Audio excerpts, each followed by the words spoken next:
What's up, Castle Clashers? Nasty Nate here, bringing you the first Guild Wars analysis.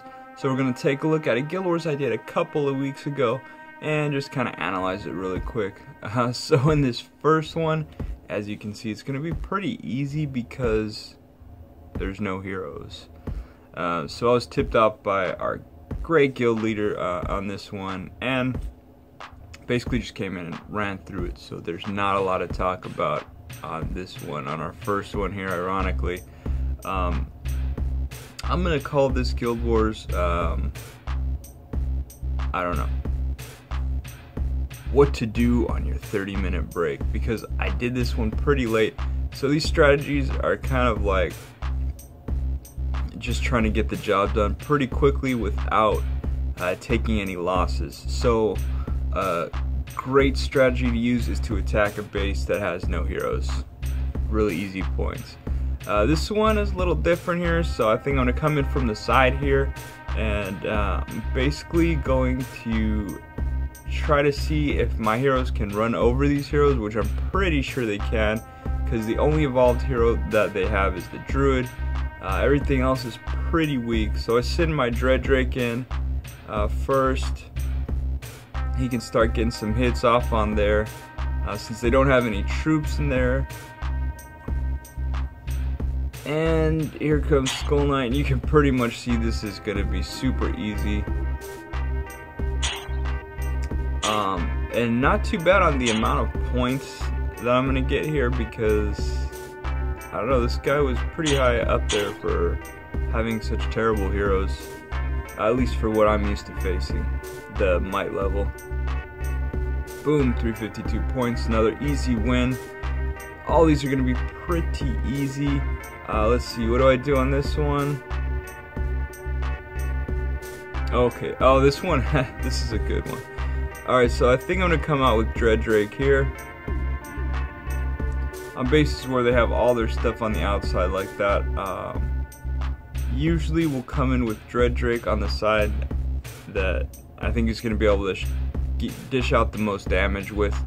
I think I chose that side so he can aggro all the troops. And once he gets rid of the troops, then he'll start targeting the heroes, because when they have troops out there, he targets the troops first most of the time. So I just wanted to get rid of those and see how much damage he can do here to the heroes, and then see what I can do to clean up, or if it's even possible to take the win here. So generally speaking, I'm trying to hit bases with over 300 points at least.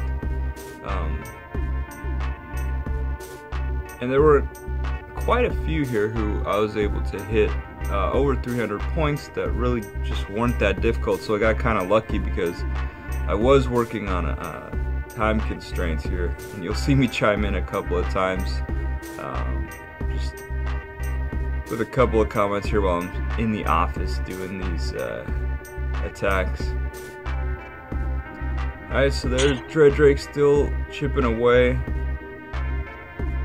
About halfway through the time. That's one thing that I've gotten better at, I think, is keeping an eye on the time, especially when doing things like this with Dread Drake, because it does take a while. So you can see we already got 3 heroes down, got 3 more to go. We'll see how much damage he can do here. There's no Skull Knight in there, which is a good thing. A lot of times Skull Knight will be the last man standing on a strategy like this. Alright, we got Druid down, that's good. No healer. I'm hoping to get that Vlad down, but I do not. And I'm pretty much going to let him go in there. There's the 50%, so now I got to commit. So usually this is not a bad situation. So I'm going to send out Santa, and the chances of him shooting his rockets into the middle are pretty good.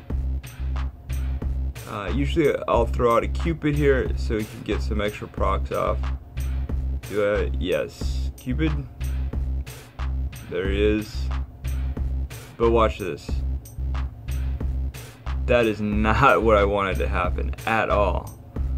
So now I'm kind of worried. So I send in those helicopters to get rid of Vlad's proc. Send in Skull Knight.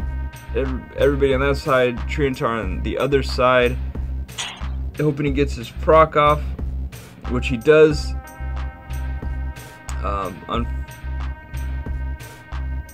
Yeah, Senna died unfortunately before he could get anything out, but we got all the heroes down at the very end, and it worked out.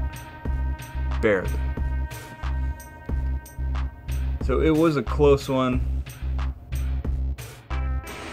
Oh my god. Yeah. I was getting worried there towards the end, but we pulled it off. So it's always kind of risky bringing Santa in there. And my Santa is not too strong. I'm afraid to make him any stronger. The stronger he gets, the less I have any control over how much percentage he does, and he can easily screw me over. So it's still risky to use him, but I still like rolling the dice a little bit with Santa. Still one of my favorite heroes. Alright, so obviously again, all their buildings are to one side, so this should be less risky than the last one. We'll see. Again, just gonna have Dread Drake chip away at him from afar.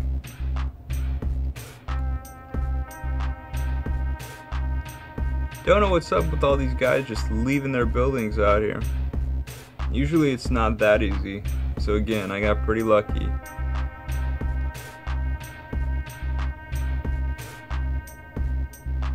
Go, Dread Drake.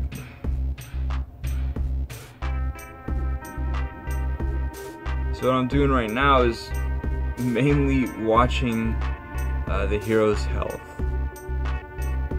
So I want to make sure I can knock out enough heroes that I can fire a rocket in there, or I can just send in my troops to take them out.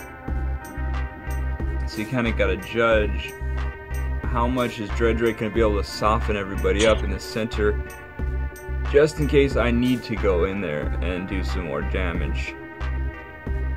Sometimes he'll just be able to take everything out. But usually there's a couple of buildings left. So right now we got half the heroes out. Basically the ones I would be expecting to get out. Pumpkin Duke, Cupid, Ares, they aren't the stronger ones there. Not the tankish types. Vlad, Gulam, Dread Drake, I would expect them to stay in there. And see, ooh, this one.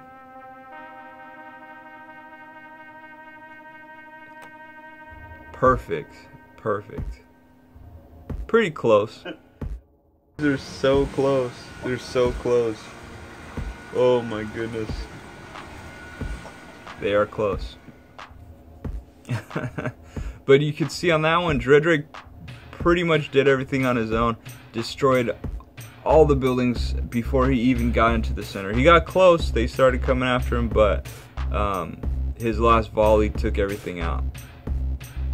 Alright, so this last one here, another easy one.